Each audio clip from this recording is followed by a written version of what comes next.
Hey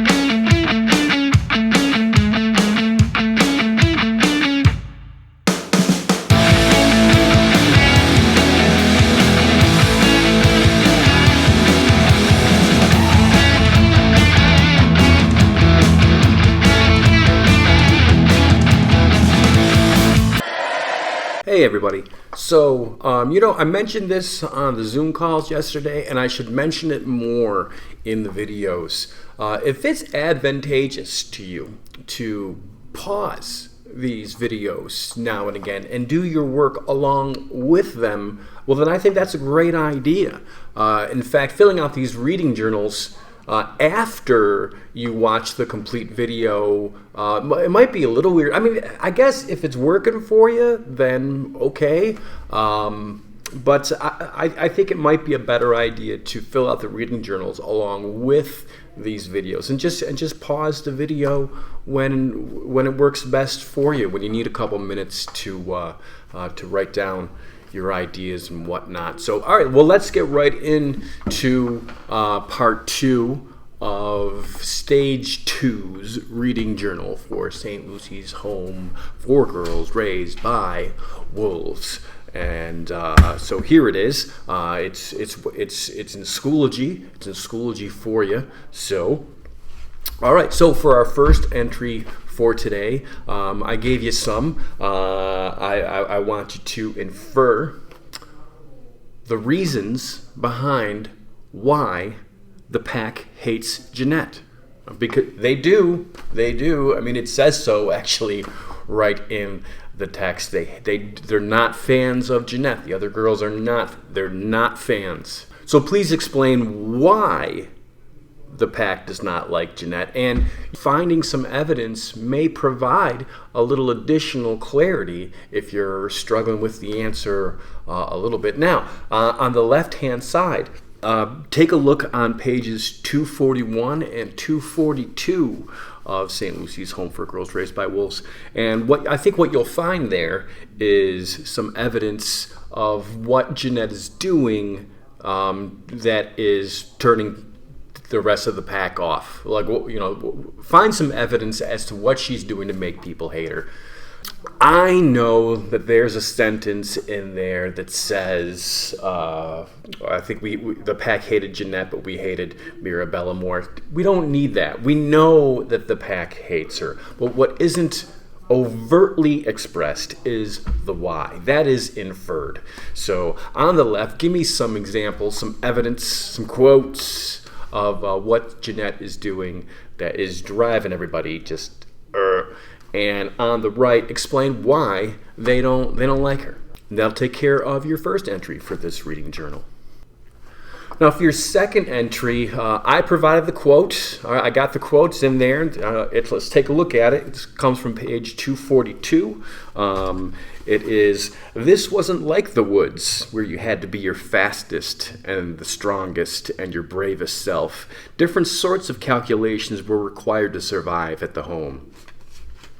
And then, you don't have to do anything else for the quote side of things, but for the right side, for the connection, I'm going to ask for another connection. What I have down there is provide an example of different worlds having different sets of rules. We all encounter this in daily life. Different places you spend time in have slightly different sets of rules. Let me give you an example. Of a world that has a different set of rules. So, I've been going to punk rock shows since I was 15 years old. The first show I ever went and saw was a band called Social Distortion. It was at Elks Lodge in Kenmore, New York, and it was $3.99 to see Social Distortion. Years later, I paid $40 to see Social Distortion again. It's like 2 decades later. Anyway, I've been to like a zillion punk shows, and if you're going to go to one of these things and you want to spend some time near the stage, there's a different set of rules. Now, normally when we're out in public and someone's excited and they and they're dancing around and they bump into you hard, you know what? It's I think it's understandable to get mad. Or if you're just hanging out with a group of people and someone gets very excited and jumps on top of everyone and everyone has to hold them up in the air so they don't fall down. That would be odd if you were like at a movie theater. But as part of the accepted culture of a punk show, the rules are different there. You're supposed to expect those kinds of events. Personally, one of my favorite things that I see at punk shows is if someone falls while they're like in front of the stage, dancing around, doing their thing. Boom, they get picked up right away. To leave someone there would be considered to be in terrible taste. I mean, let's face it, it's not the safest activity going. So I think it is great that everybody looks out for each other at the shows, which is kind of like another unwritten rule of a punk. You're supposed to look out for everybody. Probably it's that kind of stuff that makes me love the genre so much. My point is there is behavior that happens at a punk show that would not be acceptable at like a movie theater or a bingo game or other places where groups of people come together for entertainment. And it's okay. I mean, these different places have different sets of rules. And that's what I'd like you to talk about in terms of how you can connect to the different sets of rules that the girls are struggling with over there at St. Lucy's. And then for your final entry on the left, it's blank. You're gonna fill that in, and my advice to you is to find some examples in stage 2 of group work gone bad.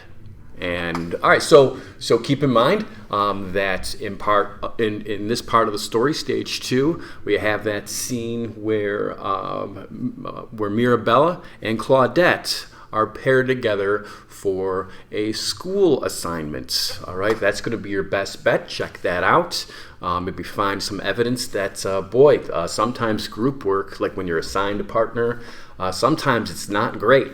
There's some times where it's okay, and you could tell me about both the pluses and the minuses on the right-hand column. So on the left, we're looking for examples from the text of why.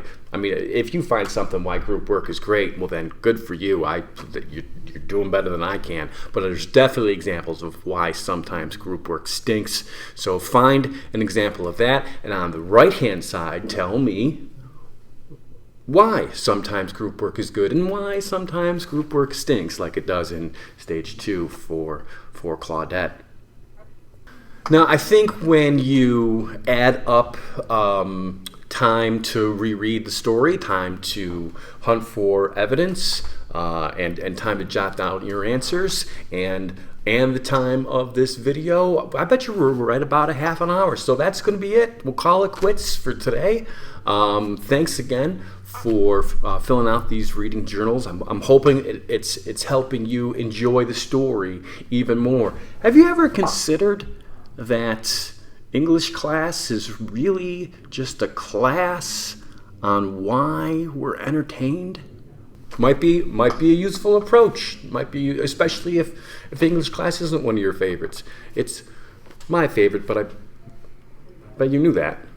All right, still no place to submit reading journals yet, but that's coming by the end of the week. Rest assured, all of the things that are coming, we got a celebration of knowledge for the stage 2 vocab.